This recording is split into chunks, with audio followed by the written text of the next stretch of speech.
Chapter 1. A Wedding. "Edith," said Margaret gently. "Edith." But her cousin had fallen asleep. She lay curled up on the sofa in one of the sitting rooms of the house in Harley Street, looking very lovely in her white dress.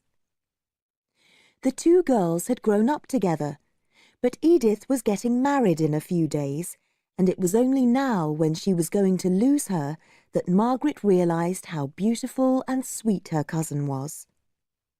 They had been talking about Edith's future life on the Greek island of Corfu, where she would live with Captain Lennox after the wedding.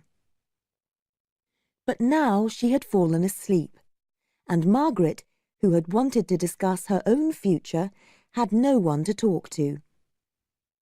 Despite the lack of a listener, Margaret's thoughts were happy ones. For the last 10 years, her Aunt Shaw's house in London had been her home.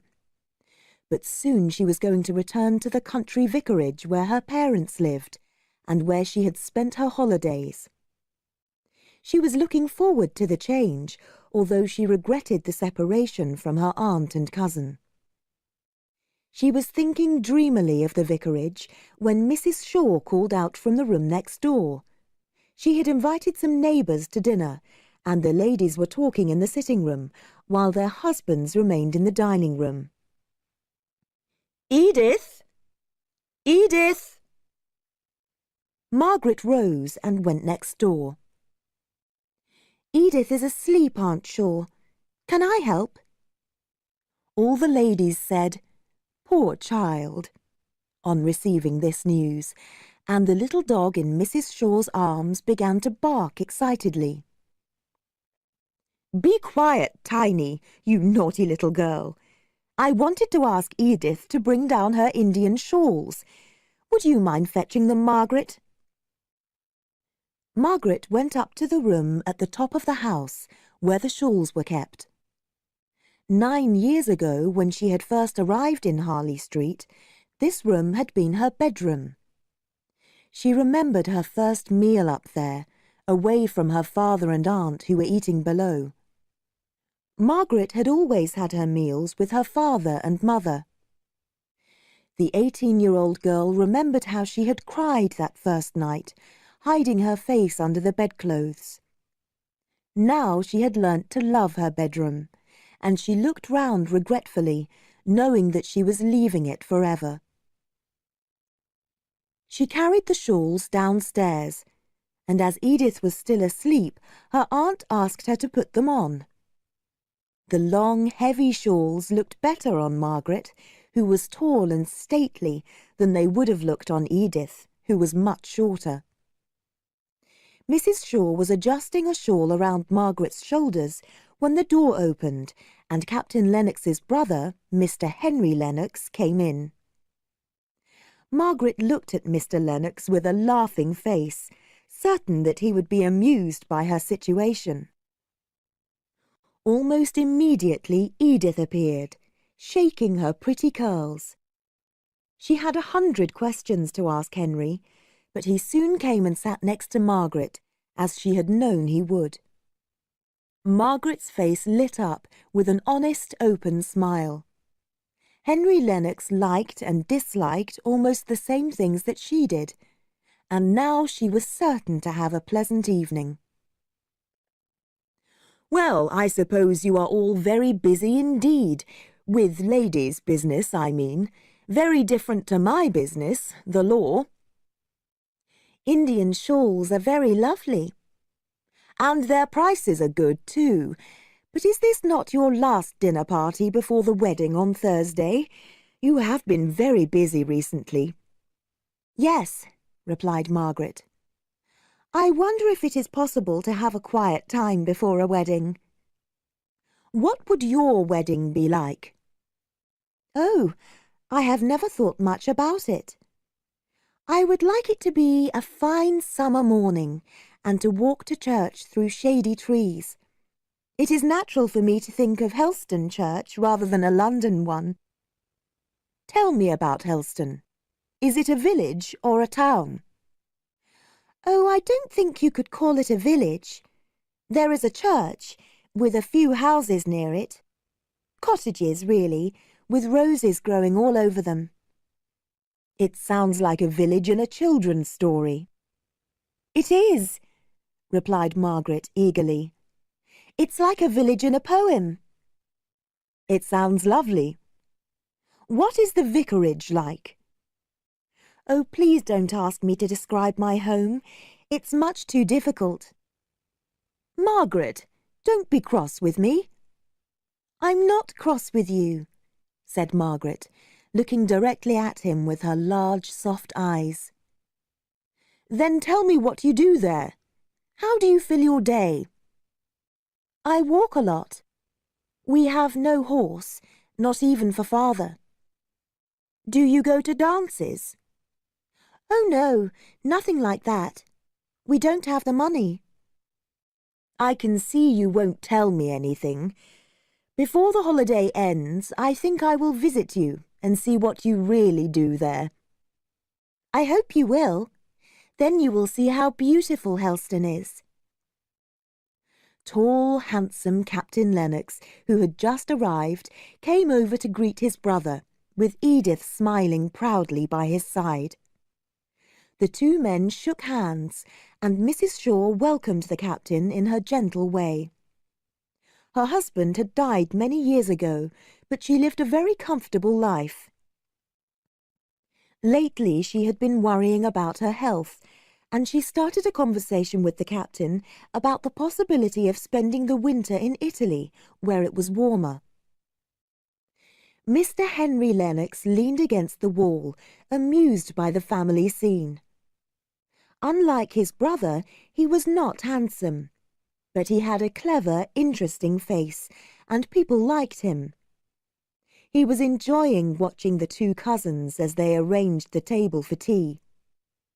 Edith was doing her best to show the captain what a good wife she would be, but he noticed that Margaret was much more efficient.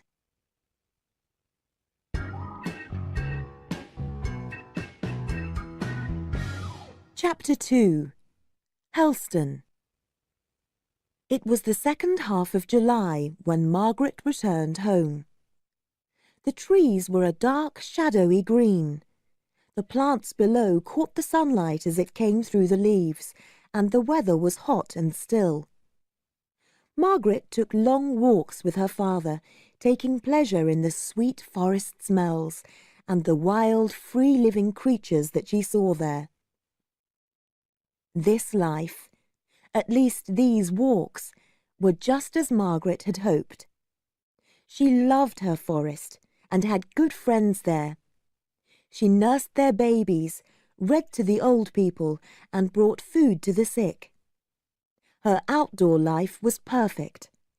Her indoor life had its disadvantages. On arriving home, she had immediately realized that all was not as it should be. Her mother, always so kind and loving towards her, from time to time seemed deeply discontented. Mrs. Hale said that the forest, so near to the house, affected her health. But her biggest complaints were the family's lack of money and her husband's low position in the Church of England. When she mentioned the subject, Mr. Hale would reply sadly that as long as he could do his duty in Little Helston, he was thankful. But there were lines of anxiety on his face that had not been there before, and each day he seemed more lost and confused. Margaret was unprepared for these long hours of discontent. She had known that she would have to give up many luxuries when she returned to Helston, and she had quite enjoyed the idea. There had been a few complaints from her mother when Margaret had spent her holidays at home before, but because the memory of those times was generally happy, she had forgotten the small, less pleasant details. Autumn rains came in the second half of September, and Margaret often had to stay in the house. Helston was at some distance from any neighbours of a similar social position. "It is undoubtedly one of the most isolated places in England," said Mrs. Hale sadly. "If only we were within walking distance of the Stansfields and the Gormans." "The Gormans?" said Margaret. "Are those the Gormans who made their fortune in trade in Southampton? I'm glad we don't visit them. I don't like people in trade. I think it's much better for us to know poor country people, people who do not claim to be better than they are." "You must not be so hard to please, Margaret dear," said Mrs. Hale, secretly thinking of a young and handsome Mr. Gorman whom she had once met. "That's not true. I like all those who work on the land. I'm sure you don't want me to admire butchers and bakers, people like that, do you?" "But the Gormans were neither butchers nor bakers, but very respectable carriage builders." "Nevertheless, carriage building is a trade, and rather a useless one in my opinion. I would much prefer to walk than travel in a carriage." And Margaret did walk, in spite of the weather. She was so happy outdoors, at her father's side, that she almost danced. But the evenings were rather difficult to fill pleasantly. Immediately after tea, her father disappeared into his small library, and she and her mother were left alone. Her mother had never enjoyed books much, and when Mrs. Hale began to compare her sister's comfortable life in London with her own life at the vicarage, Margaret would stop talking and listen to the rain as it fell on the sitting-room window. Once or twice she wondered if she could ask about a subject of great importance to her, her older brother Frederick. He had joined the Navy some years ago and had taken part in a mutiny, with the result that he was now unable to return to England, as he would be arrested if he did. Margaret very much wanted to ask where Frederick was now, and what he was doing. But an awareness that her mother's bad health dated from the time of the mutiny made her unwilling to do so. Similarly, her father's anxious face made her pause and turn away from the subject each time she approached it. Frederick's room was kept exactly as he had left it, and was regularly cleaned by Dixon, Mrs. Hale's servant. Dixon lovingly remembered the day when she had first been employed to look after pretty Miss Beresford, as Mrs. Hale had been called then. Dixon had never thought that Mr. Hale was good enough for her dear lady, and considered that he had caused her much heartache. She saw herself as Mrs. Hale's only protector. Frederick had always been her favourite, and her rather stiff manner softened a little when she went in each week to tidy his room. Margaret felt sure that there had been some news of Frederick, unknown to her mother, which was making her kind and gentle father anxious. Often, in conversation, his mind seemed elsewhere, and he spent more time than usual in his study. But when fine weather came in the second half of October, her worries disappeared, and she thought of nothing except the beauty of the forest. She was preparing to take her artist's notebook and go drawing in the forest when Dixon threw the sitting-room door open and announced, "Mr. Henry Lennox." The sun shone through the window onto Margaret's face as she walked forwards to shake hands with him. "I am so glad you have come," she said. "Did I not say that I would?" he asked. "I have a little note from Edith. Ah, here it is." "Oh, thank you," exclaimed Margaret, and went to tell her mother that Mr. Lennox had arrived. When she had gone, Mr. Lennox began to look around in his sharp-eyed way. The little sitting-room was looking its best in the morning sunlight. The window was open, and roses crept around the corner, while the garden was bright with flowers of every colour. But the brightness outside made the colours inside seem faded. The carpet was old, and the house was smaller than he had expected, as Margaret herself seemed so queenly. It's as she said. They have very little money, he thought. Margaret returned with her mother, who greeted Mr. Lennox with great friendliness, and it was agreed that the couple should go to draw in the forest and then return for lunch. Margaret led Mr. Lennox through the forest to two little cottages. There they took out their notebooks and began to draw the pretty scene. When the time came to show each other what they had done, Margaret discovered that Mr. Lennox had drawn her. "I hardly dare tell you how much I like this picture," he said. Margaret turned away to pack up her notebook and pencils, and Mr. Lennox was not quite sure whether she had heard his words. They returned to the vicarage, and the conversation at lunch flowed quietly and pleasantly. After the meal, he suggested that they should walk in the garden. "What a perfect life you seem to live here," he said, looking up at the tall forest trees that enclosed the garden like a nest. "Please remember that our skies are not always blue. We have rain and even storms sometimes, although I do think that Helston is about as perfect as any place in the world." "I almost wish, Margaret," said Mr. Lennox, and then hesitated. It was so unusual for the clever lawyer to hesitate that Margaret looked up at him questioningly.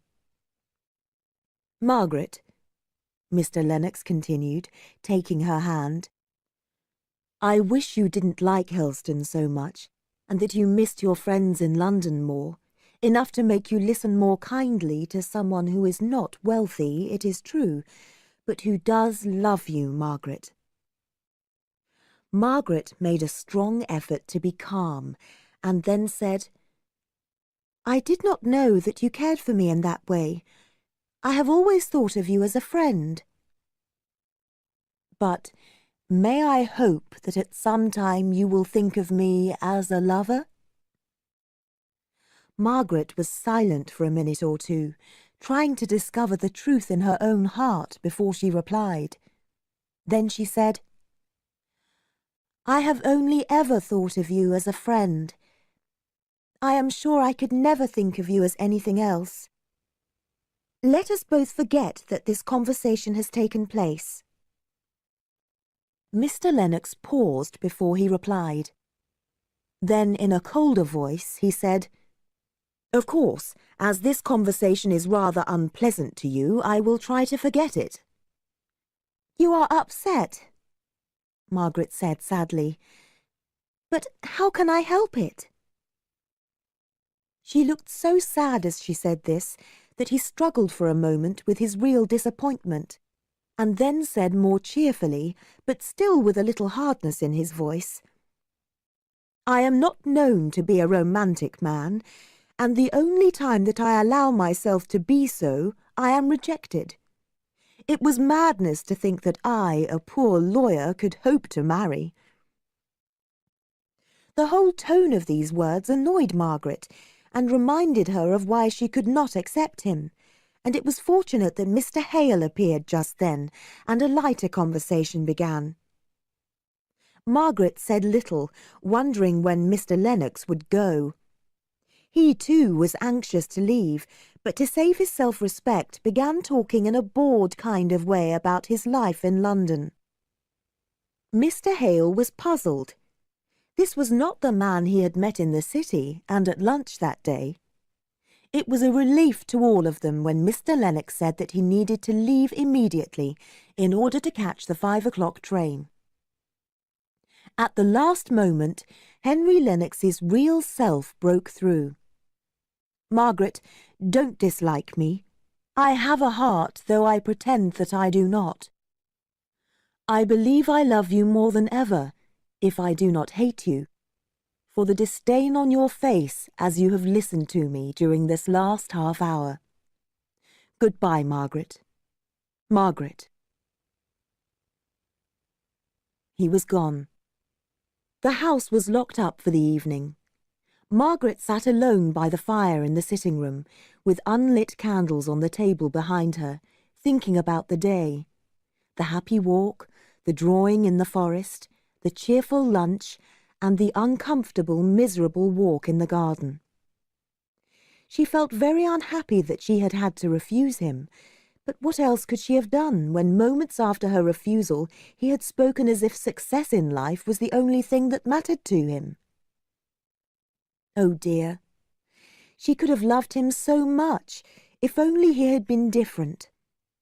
Then she thought that, after all, perhaps he had talked in that cold, hard way to hide his disappointment. She was still considering this when Mr. Hale entered, sighing deeply. "Margaret," he said at last, in a sudden, desperate way, "can you come into my study? I want to speak to you about something very serious." In the study, Mr. Hale made Margaret take a chair next to him. He stirred the fire and then said shakily, "Margaret, I am going to leave Helston." "Leave Helston, father? But why?" "Because I can no longer be a clergyman in the Church of England." Margaret's immediate response was a feeling of shock and disbelief. "Why? Why can you no longer be a clergyman? Is it because of Frederick?" "It is not about Frederick. It is all me. For a long time now I have had serious doubts about the authority of the Church. These doubts have torn me in two, and are so great that I feel I have no choice. I must leave." "But, father, have you truly considered the consequences?" asked Margaret, bursting into tears. Mr. Hale rose and walked up and down the room, talking to himself in a low voice. Finally he said, "Margaret, I have thought about it for a long time. I must do what my heart and mind tell me. I have arranged things so that we will be leaving Helston in a fortnight." Margaret sat as still as stone. "In a fortnight? Where will we go?" "To Milton Northern," her father answered lifelessly. "Milton Northern? The manufacturing town in Berkshire?" "Yes," he answered in the same depressed way. "You remember Mr. Bell, an old friend of mine at Oxford University? He teaches at the university now. I wrote to him about my troubles. His home town is Milton Northern, and he owns property there, which has greatly increased in value since Milton has become such a large manufacturing town. He feels certain that I can earn a living there as a private tutor." "A private tutor?" cried Margaret scornfully. "Are manufacturers interested in studying ancient Greek literature?" "Oh," said Mr. Hale, "some of them really seem to be fine fellows. Mr. Bell has recommended me to a Mr. Thornton, a tenant of his, and a very intelligent man, apparently." "And mother knows nothing about this?" asked Margaret fearfully. "Nothing. Poor, poor Maria. Margaret, I dare not tell her."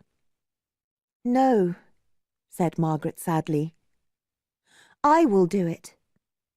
"Oh, father," she cried, "tell me it is all a terrible dream. You do not really mean it." Mr. Hale sat perfectly still as she spoke. Then he looked her in the face and said slowly, "You must not deceive yourself, Margaret. I do mean it." He looked at her for some moments, and she gazed back. Then she rose, and without a look or a word, left the room. That night, Margaret sat by her bedroom window, looking out at the brightly lit church, too full of sorrow to cry, but with a cold pain in her heart that made her feel old and hopeless. The afternoon spent with Mr. Lennox seemed like a dream. The hard reality was that because her father had doubts about the authority of the church, their whole life was going to change. Margaret felt as she never had before, completely alone. That night she dreamt that Henry Lennox fell from a high tree and was killed.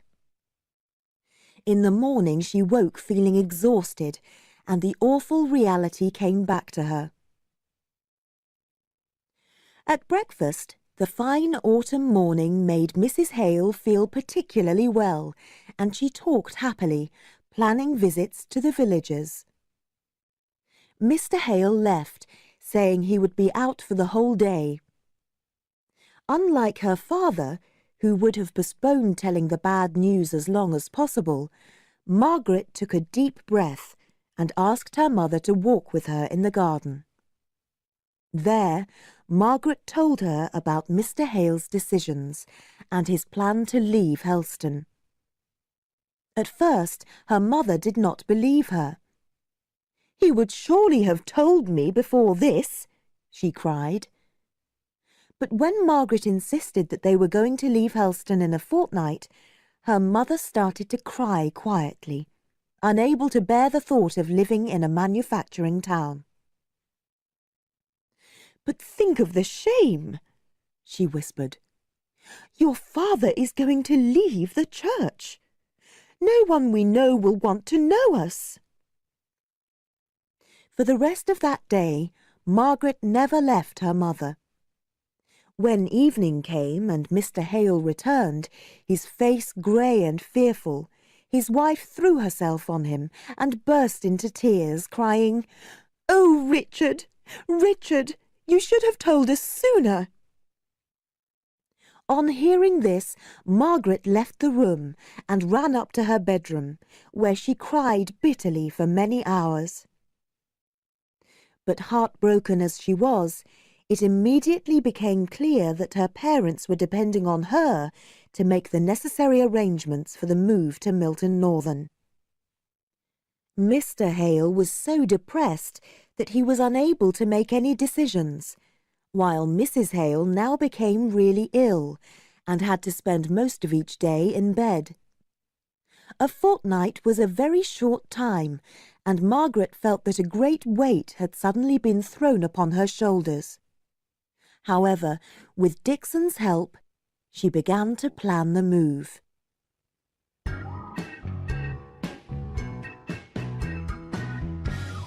Chapter 3. The Move to Milton Northern. The Hale family left Helston early one morning to take a train to London. The vicarage, half covered with roses, looked lovelier than ever in the morning sun, and they found it hard to believe they would never see it again. Margaret, who was looking very pale, appeared calm, but her heart was aching. She leant back in her seat and shut her eyes, and the tears rolled slowly down her cheeks. They spent a night in London at a quiet hotel, and the next day took the train to Heston, a small seaside town about 20 miles from Milton Northern. Margaret's plan was that her mother and Dixon could stay there, while she and her father went to Milton Northern to look for a house. They found clean, cheerful rooms in Heston, and she felt able to rest at last. But the future must be met, however difficult it may be. One morning, Margaret and her father set off for Milton Northern. As they approached the town, they saw that a dark grey cloud hung over it, and the air started to taste and smell slightly of smoke. Soon they were travelling through long, straight streets of small brick houses. Huge factories sent out clouds of black smoke, and the streets were crowded with people. They found their hotel, which was near the centre of the town, and left immediately to begin their search. There was not much money to spend on rent, and it was difficult to find a house that was big enough for their needs. After some hours, Margaret said, I think we should go back to the second house, the one in Crampton. That was the name of the suburb, I think. But the colours and the wallpaper. Surely you can ask the landlord to repaper one or two of the rooms, and the bookshelves will hide some of the walls. Then you think we should take it?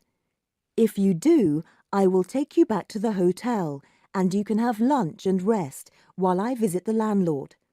I only hope he will agree to repaper the rooms. As Margaret entered the hotel, a waiter came to tell her that Mr. Thornton was waiting in their rooms to see them. Margaret went in to meet him in her usual fearless way. She was used to London society and was not at all shy. Mr. Thornton was much more surprised and uncomfortable than she was. Instead of a quiet, middle-aged clergyman, here was a young woman who was very different to those he usually met. She wore a simple dark silk dress and a large Indian shawl that made her look like an Eastern queen. Her gaze was direct and completely uninterested. "Mr. Thornton, I believe," said Margaret. "Will you sit down? My father will return soon. He has gone to see Mr. Donkins, the landlord of a house in Crampton that my father wishes to take." Mr. Thornton had promised Mr. Bell that he would do his best to help Mr. Hale, and he had been to look at the house in Crampton. He had thought that it was perfect, but now that he had met Margaret, he was not so sure. Margaret's short upper lip, strong chin, and the way she moved her head and body always made strangers think that she was haughty. She sat directly opposite Mr. Thornton, and he had to admit that she was very beautiful, with her white neck and graceful curves. But her obvious lack of interest made him feel like a rough, uncivilized fellow, and he was not sure he liked her. He thought that her quiet, calm manner was rather disdainful, and he was telling himself that he would leave when Mr. Hale entered and apologized in his pleasant way for not being there to meet him. The two men began to talk about their friend, Mr. Bell, and Margaret moved to the window and watched the street. "Margaret," said Mr. Hale suddenly, "the landlord refused to change the wallpaper." "Oh dear," she said, and began to think of ways of hiding it. Her father invited Mr. Thornton to have lunch with them, but since Margaret did not add her own invitation, Mr. Thornton felt unable to accept. He left, feeling more uncomfortable than ever in his life before. When they returned to Heston, Mrs. Hale was full of questions about how they had spent the day. "And what is Mr. Thornton like?" she asked. "Oh, I don't know," said Margaret, who was feeling tired.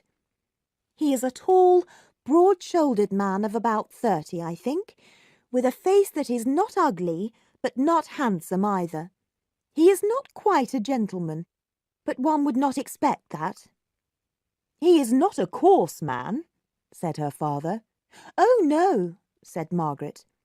"His expression is much too powerful and determined. He looks like what he is, a great tradesman." "Don't call the Milton cotton manufacturers tradesmen, Margaret," said her father. "They are very different." "Are they? I use the word for those who have something to sell." "Oh, Mother, you must prepare yourself for the sitting-room wallpaper. Pink and blue roses with yellow leaves." But when they moved to the house in Milton, the landlord had changed the wallpaper. They did not know that when Mr. Thornton, the wealthy manufacturer, asked for something to be done, people hurried to obey. It was difficult for the family to feel comfortable in their new home. The thick yellow November fogs crept up to the windows and through every open door. Mrs. Hale was miserable and caught a bad cold. Mr. Hale was equally miserable and came to Margaret for sympathy, but she was unable to comfort him. The move to Milton had spent nearly all their money. Here they were, and here they must remain. At night, when Margaret realised this, she felt quite despairing. The heavy, smoky air hung in her bedroom, and all she could see from her window was a blank wall. A letter from Edith arrived, describing her new life in her pretty house overlooking the sea. It was a life without any problems. Margaret wondered if her old friends thought about her at all. What would her life have been like if she had agreed to marry Henry Lennox? But she knew he would have found it very difficult to accept her father's changed position in society. Mr. Hale found several pupils, recommended by either Mr. Bell or Mr. Thornton. They were mostly schoolboys, and Mr. Thornton was probably the oldest of Mr. Hale's students. He was certainly the favourite. Mr. Hale quoted his opinions so often that it became a family joke to wonder how much time the men spent studying when so much time was spent in conversation. One of Margaret's tasks was to find a servant to help Dixon in the kitchen. The rough girls who had replied to their advertisements were not at all suitable, so Margaret went up and down the Milton streets, visiting shops, looking for a girl who Dixon would accept. But all the girls she saw preferred to work at a mill, where the wages were better. In London, when Margaret went out walking, she had always been accompanied by a servant. But here she walked alone, among the crowds who poured in and out of the factories. They came rushing along, with loud voices and fearless faces, and at first they frightened her. The girls commented on her clothes, and sometimes even touched them, but they were not unfriendly. The undisguised admiration of the men upset her, however, as she had never received this kind of attention before. She was returning home one day when a middle-aged worker said as he passed her, "A face as pretty as yours should always be smiling." The man looked so weighed down with worries that she smiled at him, and he smiled back. Whenever they passed each other again, they did not speak, but a silent recognition grew between them. Once or twice she saw him walking with an unhealthy-looking girl, apparently his daughter. One morning in May, she had been to pick flowers in the countryside and was walking back home when she met the couple. She offered the flowers to the girl, and the girl's pale blue eyes lit up as she took them. "Thank you, miss, that's kind of you," said the man. "You're not from round here, I don't think." "No," said Margaret, half sighing. "I come from the south." The girl was walking very slowly, and Margaret turned to her and said sweetly, "I am afraid you are not very strong." "No," said the girl, "and I never will be." "Spring is here," said Margaret.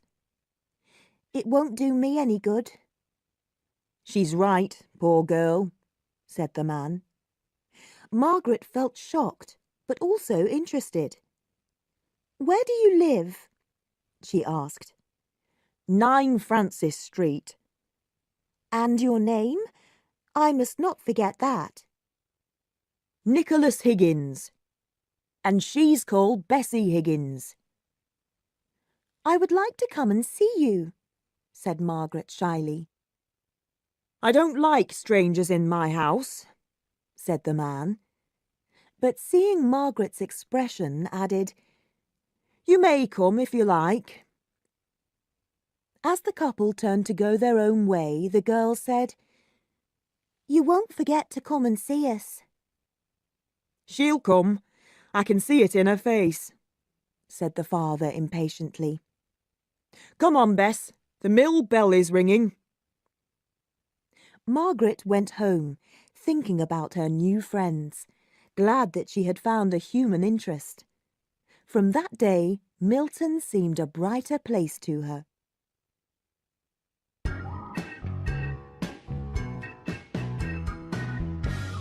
Chapter 4. New Friends. The day after Margaret's meeting with Higgins and his daughter, Mr. Hale nervously informed his wife and daughter that he had invited Mr. Thornton to tea that night. "Mr. Thornton? And tonight? What does the man want to come here for?" Mrs. Hale said, with the expression of pain on her face that had recently become habitual. But since the invitation had been given, preparations had to be made, and Margaret spent the day ironing in the kitchen, while Dixon made cakes. When Mrs. Hale saw her daughter's tired face, she was upset.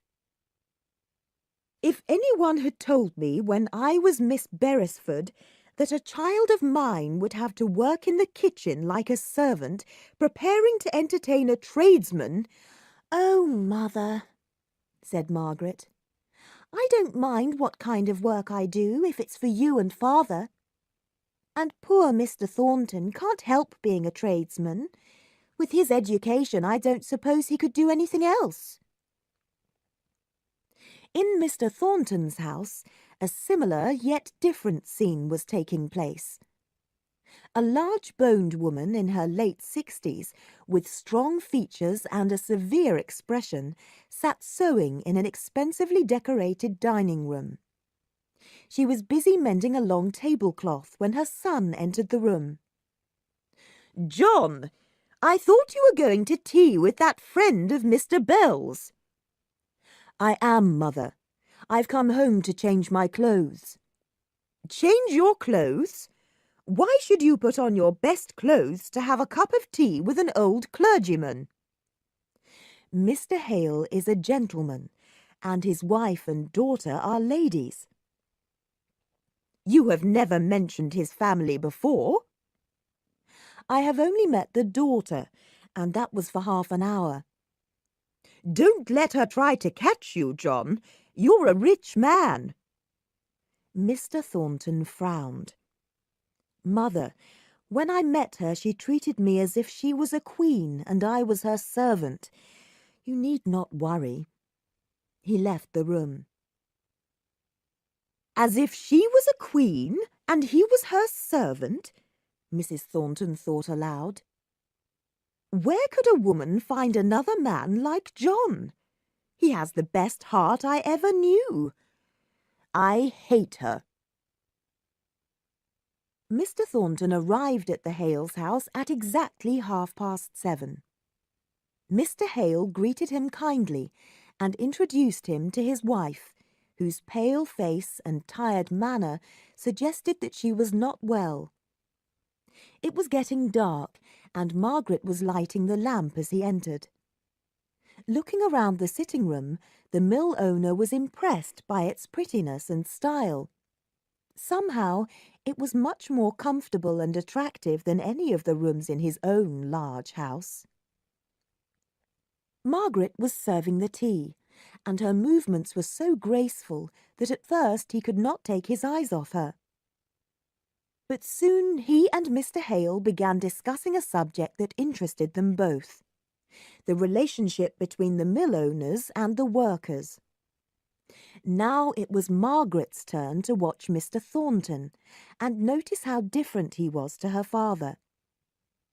While Mr. Hale's expression was soft and dreamy, Mr. Thornton's eyes seemed to want to enter the heart of everything he looked at. He rarely smiled, but when he did, it had the effect of sudden sunlight. Margaret liked Mr. Thornton's smile. It was the first thing she had admired in her father's new friend. "I won't deny that I am proud of belonging to a manufacturing town," said Mr. Thornton to Mr. Hale.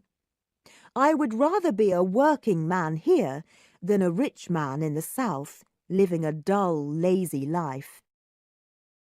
Hearing this, Margaret felt so angry that her face reddened. You do not know anything about the South. There is less trade there, but there is also less suffering. I see men in the streets here who work so hard they look ill. And may I say you do not know the North? Said Mr. Thornton gently, seeing that he had really hurt Margaret. But she did not answer, and so he continued the conversation with Mr. Hale. At the beginning of this century, the mill owners had almost unlimited power. We have much less power now. Now there are more factories, and more men are needed, so the relationship between the mill owners and the workers is more evenly balanced. One cannot say who will win the battle. Must you call it a battle between the two classes? Asked Mr. Hale. But it is a battle. Those who are successful work harder and behave more wisely than those who are not. And it is an unfortunate truth that lazy and foolish people will always oppose those who are successful. If I understand you correctly, you consider all those who are not successful in the world, for whatever reason, as your enemies, then, said Margaret, in a clear, cold voice. As their own enemies, certainly, said Mr. Thornton quickly, hurt by the disapproval in her voice.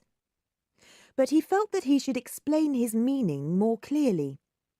He knew he could best illustrate what he wanted to say by telling them something about his own life. Feeling a little shy, so that his face went slightly red, he continued. I say this because of my own experiences. 16 years ago, my father died in very miserable circumstances. I was taken from school and had to become a man in only a few days. Fortunately, I had a very strong and determined mother. We went to live in a small country town. There I found work in a clothes shop, and the money I earned, which was very little, had to support my mother, my sister, and myself. My mother taught me to save a little money each week, and in this way I learnt self-control. Now that I can afford to look after her in the way she deserves, I thank her silently for teaching me this valuable lesson. I believe that unsuccessful people have not bothered to learn it, and so I feel contempt for them.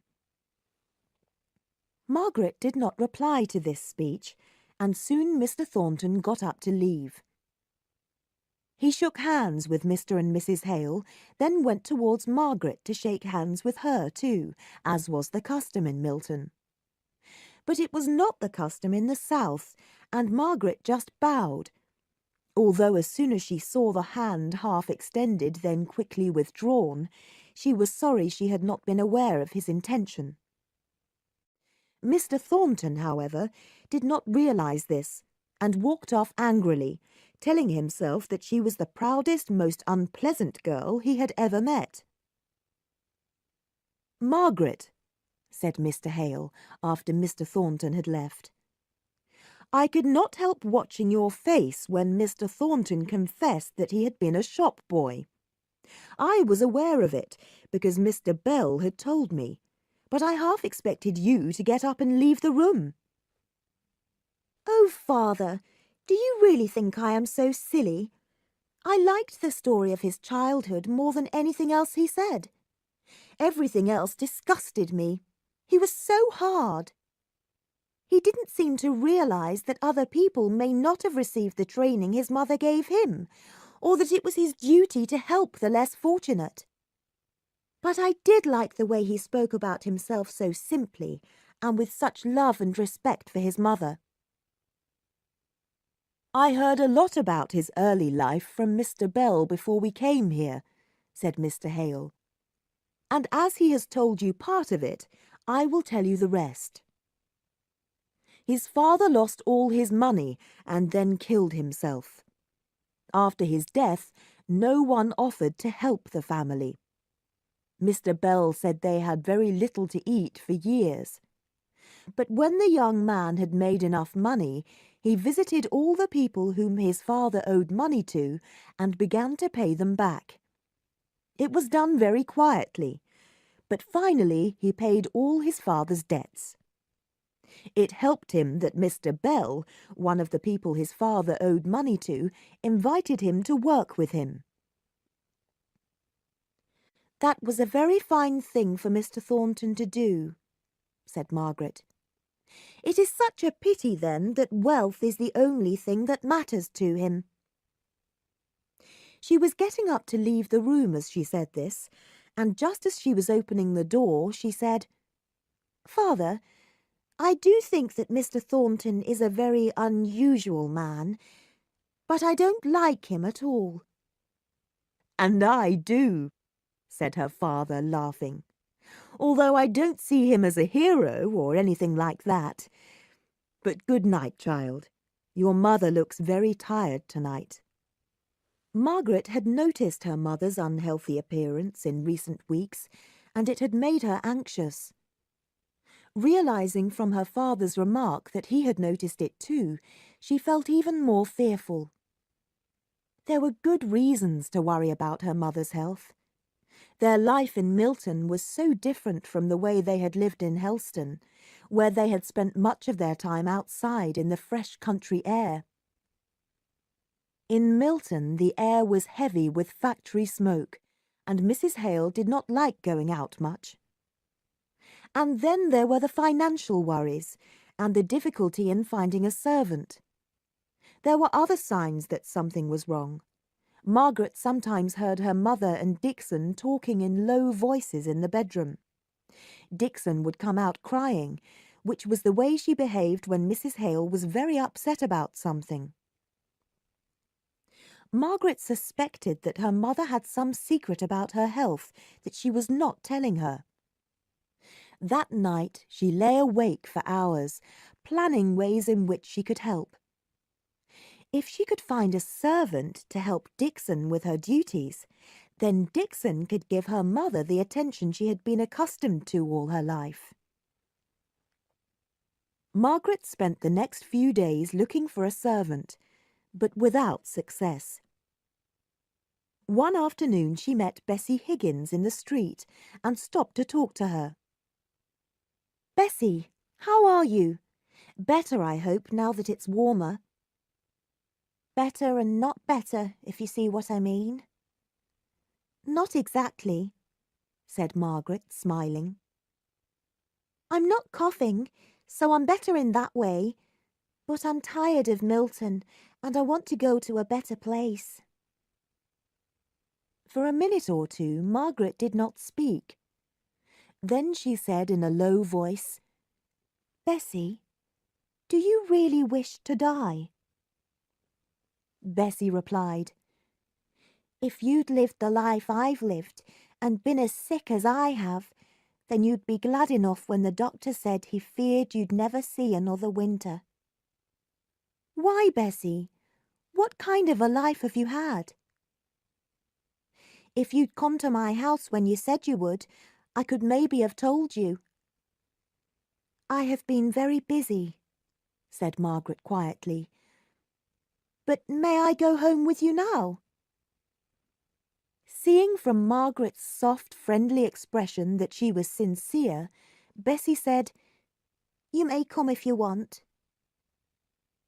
They walked together in silence until they reached a narrow, dirty street.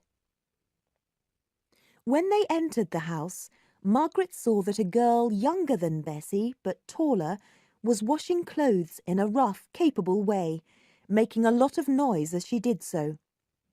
Bessie sat down, breathless and exhausted, and closed her eyes. Margaret asked the sister, who was called Mary, to fetch a glass of water, and Bessie drank it and felt better. She asked Margaret where she had lived before Milton, and Margaret described Helston to her, doing her best to describe its beauty. "I used to think once that if I could have a day of doing nothing, a day in some quiet place like the one you described, I would feel better," Bessie said. "But now I've had so many days of doing nothing, and I'm just as tired as when I was at work."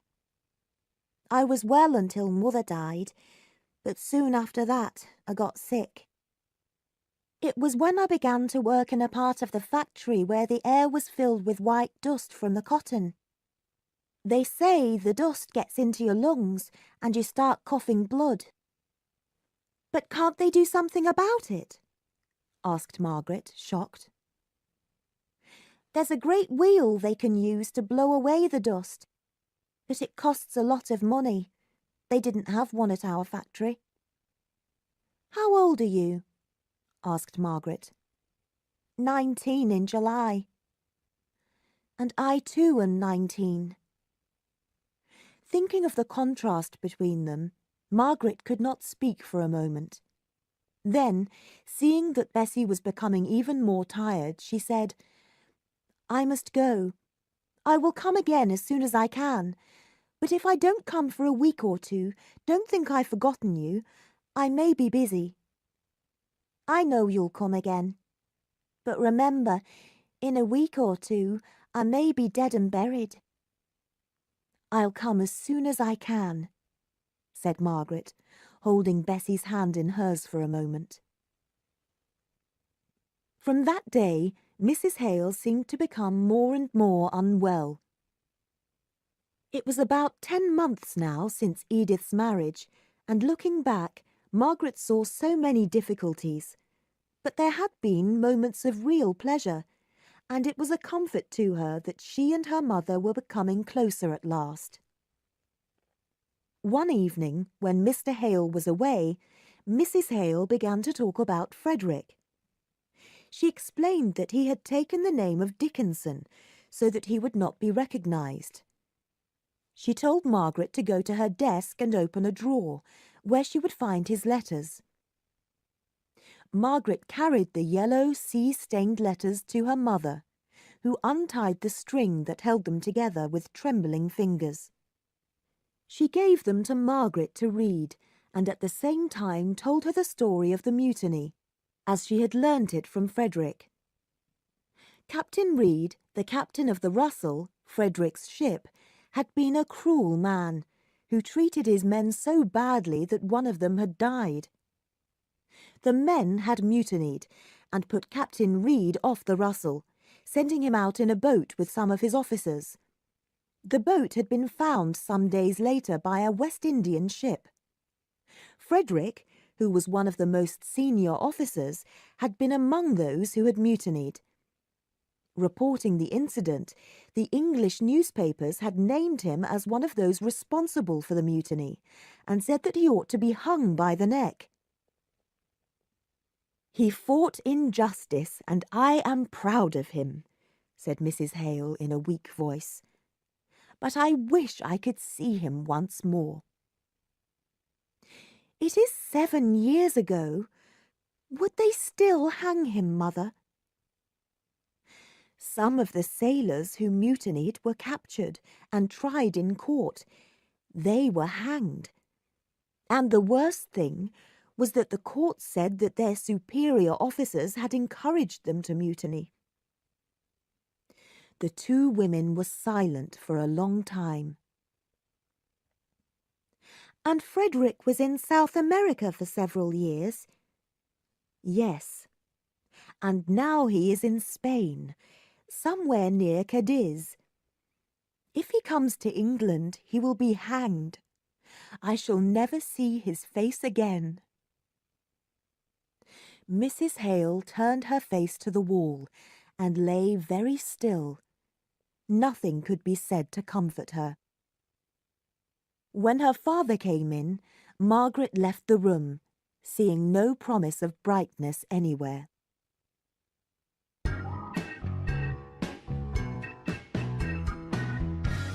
Chapter 5. A Strike Begins. 4 or 5 days after his visit to the Hales, Mr. Thornton decided that his mother and sister should also visit them. But he had some difficulty persuading them to do so. Mrs. Thornton did not often go out visiting, and she did not understand why she should become friends with a teacher. Eventually she agreed, but it was then Fanny's turn to protest. I am not coming, she said. I have a headache today. Fanny, I wish you to go, said her brother, authoritatively. Please go without me saying any more about it. Mrs. Thornton sighed. Unlike her mother and her brother, Fanny was not a strong character, and Mrs. Thornton had an unconscious contempt for those who were weak. She behaved lovingly towards her daughter, and a stranger might have thought that she loved her more than her son. The opposite was true. The honesty with which mother and son spoke to each other showed the great respect they had for each other's strength. Mrs. Thornton thanked God for her son every day of her life. That afternoon, Mrs. Thornton and Fanny set out in their carriage for Crampton. When she entered the Hales' little sitting-room, Mrs. Thornton, who was shy and hated meeting strangers, hid her shyness by looking even more severe than usual. She and Mrs. Hale started a conversation about servants, while Margaret, who was sewing, tried hard to talk to Fanny. I see no piano, so I suppose you are not musical, said Fanny. I am fond of good music, but I cannot play well myself. We sold our old piano when we came here. How can you exist without one? A piano is a necessity. You have good concerts here, I believe, said Margaret coldly. Oh, yes, one is sure to hear the newest music here. Do you like new music, then? Oh, one knows it is the fashion in London. You have been to London, of course. Yes, said Margaret. I lived there for several years. Have you never been there? It is an easy journey by train. I would love to go, but Mother does not wish to. She is very proud of Milton, you see. To me it is a dirty, smoky place, but I believe she admires it for those qualities. If it has been Mrs. Thornton's home for some years, I can understand her loving it, said Margaret in her clear voice. May I ask what you were saying about me, Miss Hale? Asked Mrs. Thornton. Fanny replied, Oh, Mother, we are trying to understand why you were so fond of Milton. Thank you, said Mrs. Thornton. I do not feel that my natural liking for the place where I was born requires an explanation. Margaret was cross that Fanny had made it seem that they had been criticising her mother. She also disliked the way Mrs. Thornton had spoken to her. After a pause, Mrs. Thornton said, Do you know anything about Milton, Miss Hale? Have you visited our splendid factories? No, said Margaret honestly. I don't think I would greatly enjoy visiting such places. No doubt, said Mrs. Thornton, sounding displeased. I thought that as newcomers to a manufacturing town, you might have been interested in finding out more about its business. Soon after this, the visit ended. Fanny, said her mother as they drove away, we will be polite to these Hales, but don't become friendly with the daughter. She will do you no good. The mother looks very ill and seems a nice, quiet kind of person. Well, I suppose John will be satisfied now. The next day, Mr. Hale and Margaret returned Mrs. Thornton's visit. To their surprise, they discovered that the Thorntons lived next to their mill in Marlborough Street. Behind a long wall there was a large yard, with offices on one side and the mill on the other. At the end of the yard was a tall, attractive house. They knocked at the door and were taken upstairs to a large sitting-room. Mrs. Thornton entered a few minutes later. "How is Mr. Thornton?" asked Mr. Hale. He was unable to come for his lesson yesterday, and I was afraid he was not well. My son is rarely ill. He told me he was too busy to visit you last night, but I know he values the hours he spends with you." "I find them equally pleasant," said Mr. Hale. "He has such an appreciation of ancient Greek literature." "I have no doubt that to know ancient Greek is desirable for those who do not work, but I advised my son not to study it. His work requires all his attention. It ought to be enough for him to have one great desire, and to aim only at that." "And that is?" asked Mr. Hale. Mrs. Thornton blushed as she answered, "To have a high position among the manufacturers in this country. My son has earned this place for himself. All over Europe the name of John Thornton of Milton is respected among businessmen." Both Mr. Hale and Margaret felt uncomfortably aware that they had never heard of this great name until Mr. Bell had told them about him. The expression on Margaret's face revealed this to the sensitive Mrs. Thornton. "You are thinking you have never heard of this wonderful son of mine, Miss Hale." "Yes, it is true. But since I have been here, I have heard enough to make me respect and admire him." Mrs. Thornton smiled, but said, "Thank you, Miss Hale. Many young women would not have said that, fearing that it would seem that they had plans to win my son's heart." On hearing this, Margaret laughed, but stopped when she saw Mrs. Thornton's annoyed look. "I'm sorry, madam, but I really am not interested in that way," she said. "Young ladies have been before now," said Mrs. Thornton stiffly. "I hope I will see Mr. Thornton on Thursday," said Mr. Hale, trying to change the subject. "I cannot say. There will almost certainly be a strike." "A strike?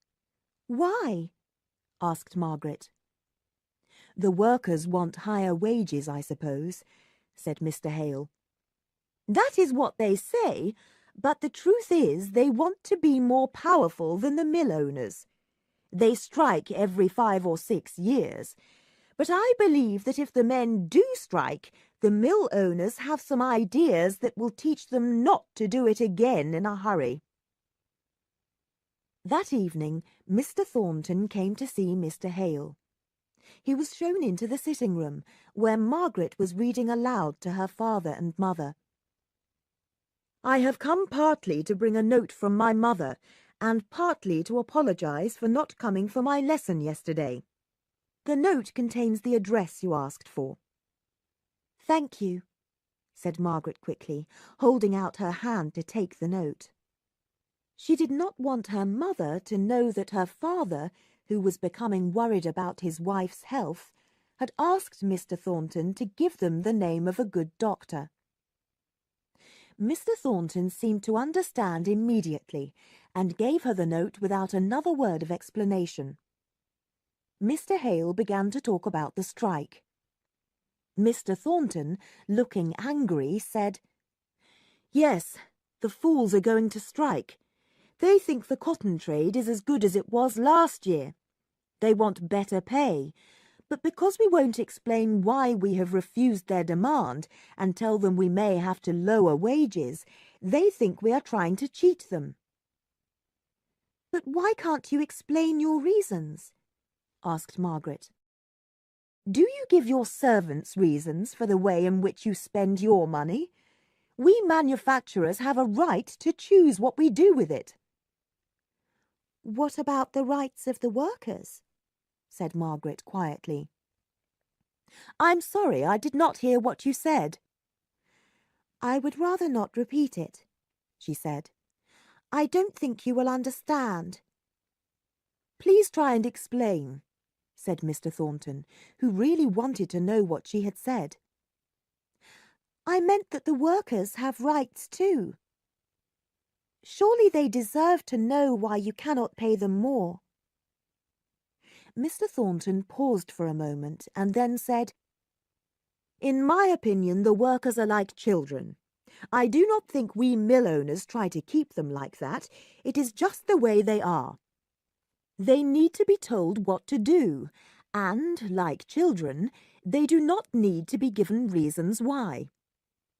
Margaret replied, I very much disagree with you. There should be friendship and cooperation between the manufacturers and their workers. We all depend on each other.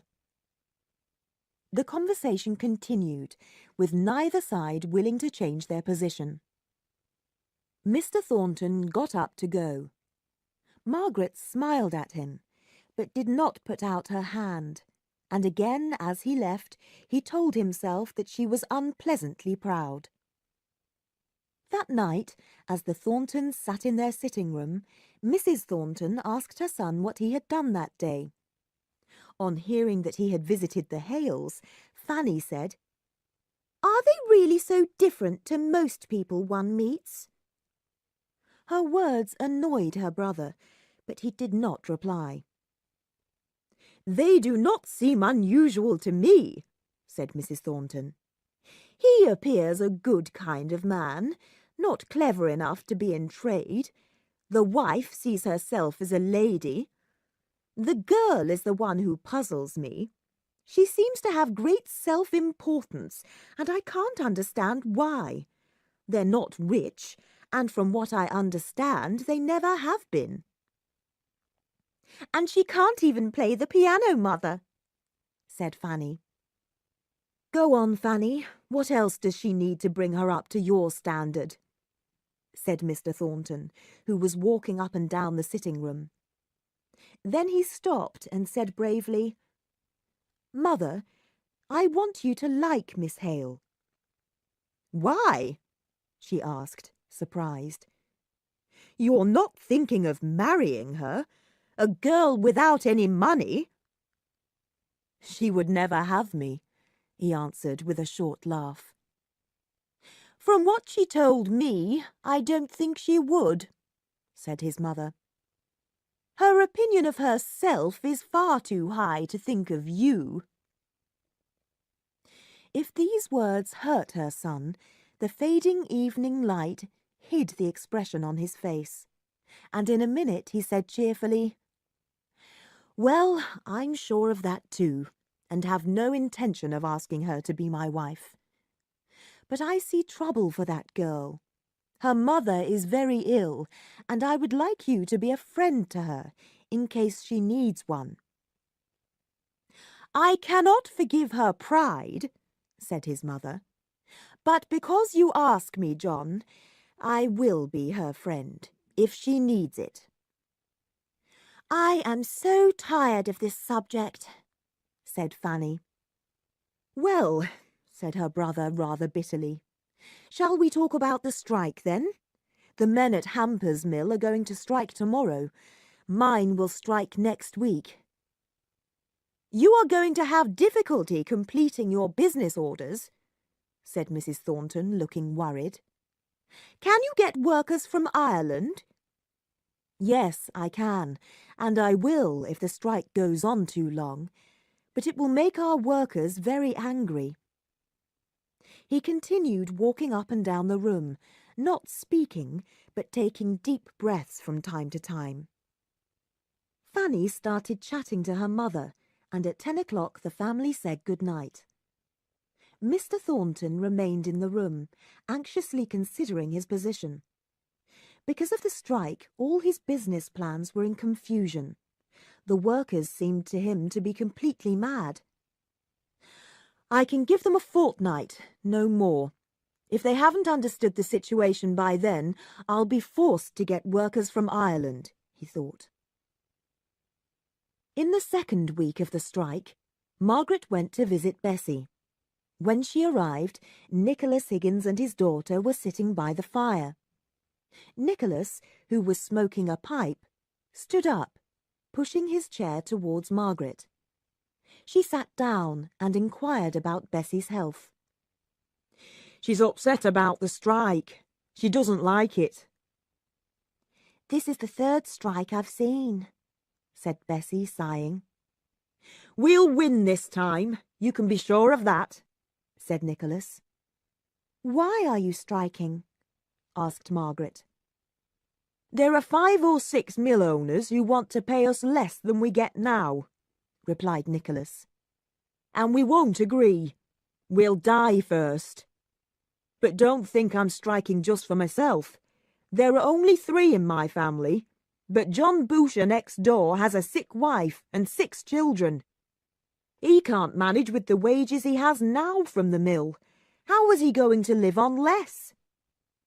Perhaps you should ask the mill owners why they want to pay less. The reason may be that business is not good.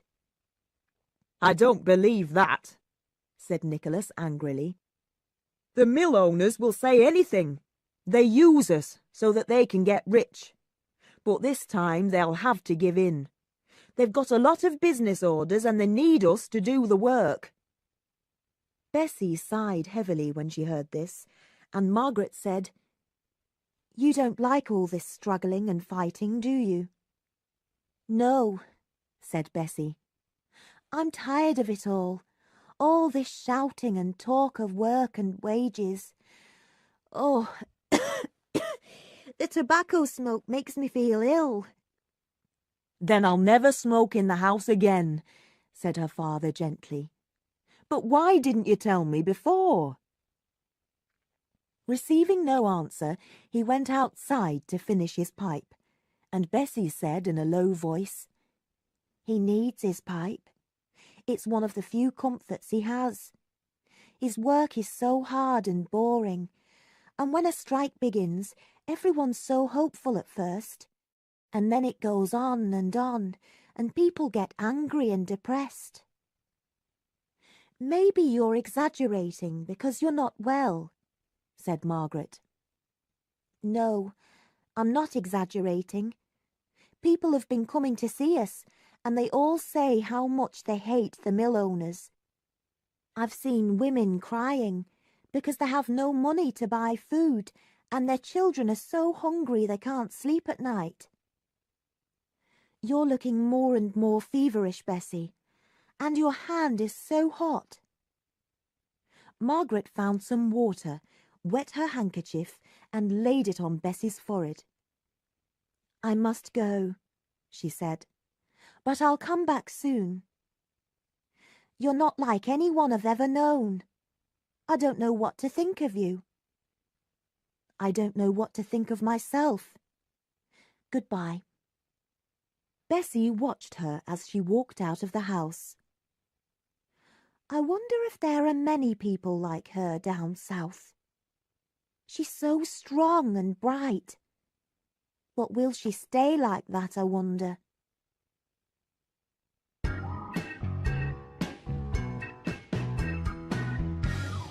Chapter 6. The Shadow of Death. Dr. Donaldson, the doctor recommended by Mr. Thornton, came to call on Mrs. Hales soon after Margaret's visit to Bessie. Margaret was not allowed into the room while he was there, but Dixon was, and this made her feel very jealous. She waited anxiously outside, and when the doctor came out, she said quickly, "My father is out. Would you come downstairs?" Dr. Donaldson followed her into Mr. Hale's study. "What is the matter with Mother?" Margaret asked. The doctor hesitated, and she said, "If the news is bad, my father must be told the news gently. Only I can do this." "My dear, your mother said that you must not be told." "I feel sure that you have not promised to keep the secret." "Well," said the doctor, smiling sadly, "you are right. I did not promise. In fact, I'm afraid you will all know soon enough." Margaret went very white, but no part of her face moved. Dr. Donaldson was a man who understood people well, and he saw immediately that she was strong enough to be told the truth. He spoke 2 sentences in a low voice, watching her all the time. Her eyes grew wide, and she went even whiter. Then she said, "I have been afraid of this for many weeks."